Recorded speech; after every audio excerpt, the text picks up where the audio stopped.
Numeros 33. Daghang dapit ang gihunungan sa katawhan sa Israel sa pagbiya nila sa Ehipto, pinanguluhan ni Moises ug ni Aaron. Gilista ni Moises ang ngalan sa maong mga dapit gikan gayud sa sinugdan sumala sa mando sa Ginoo. Didto sila manukad sa Rameses sa ika-15 nga adlaw sa unang bulan. Malipayon silang mibiya sa Ehipto sinaksihan sa mga Ehiptohanon samtang nagkapuliki paglubong ang mga Ehiptohanon sa ilang mga panganay nga anak nga gipamatay sa Ginoo ug human pahiaguma sa Ginoo sa iyang kapungot ang ilang mga Diyos. Gikan sa Rameses miadto sila sa Sukot ug nagkampo didto.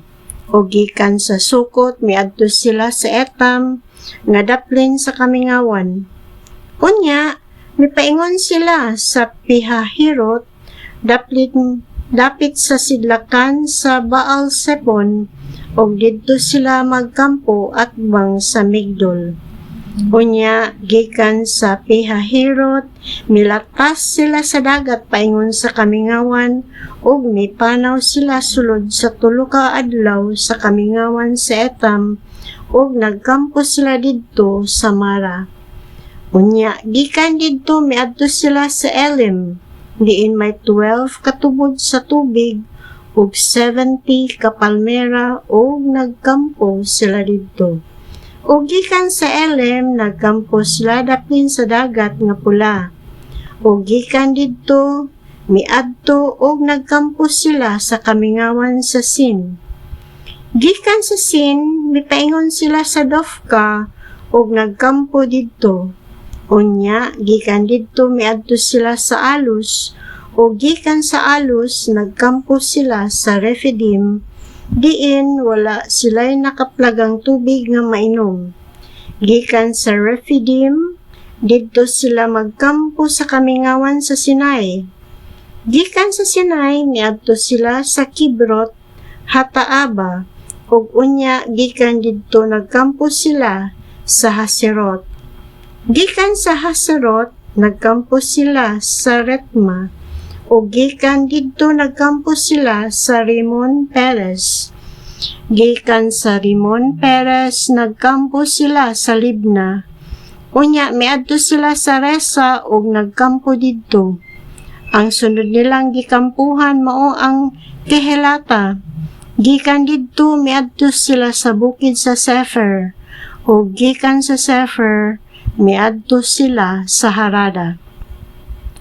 Unya gikan didto miadto sila sa Makhelot ug sunod nga ilang giadtuan mao ang Tahat ug gikan didto miadto sila sa Tera.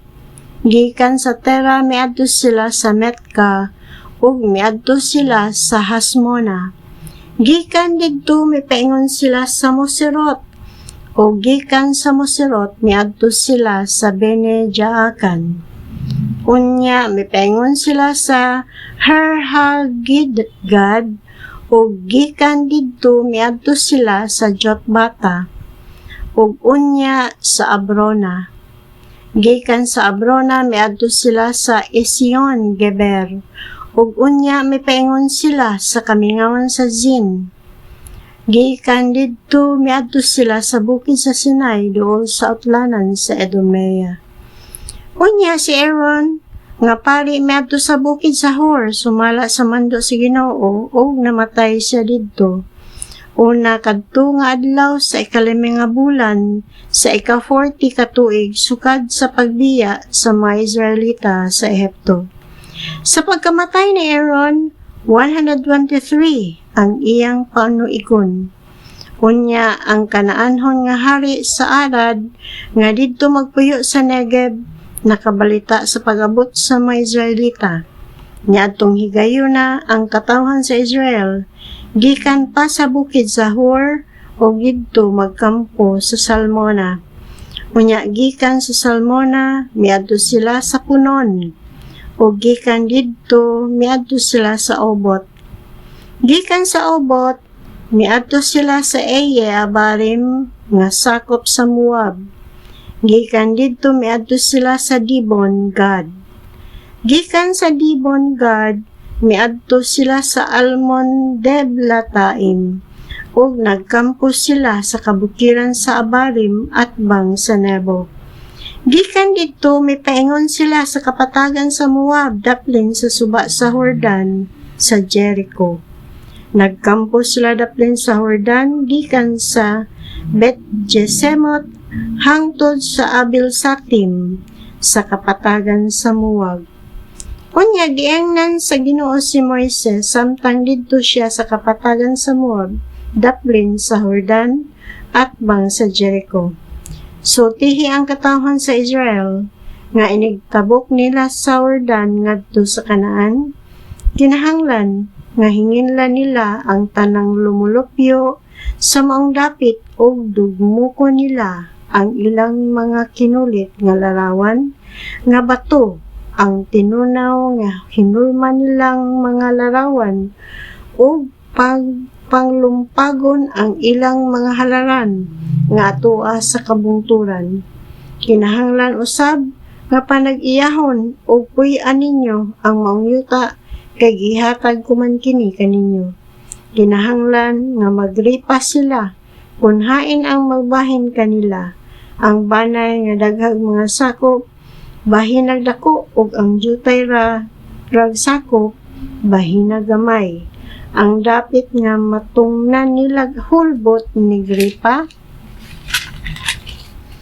maoy maila.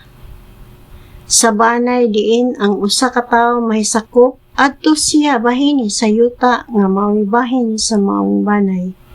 Kinahanglan nga hinginlan nila ang mga lumulupyo sa maong yuta kay kun dili mahimo silang mga tunok sa inyong mga mata ug kilid ug maghatag kaninyo kasamok. Gawas pa ni ana kun dili ninyo sila hinginlan buhaton ko kaninyo ang ako untang buhaton kanila.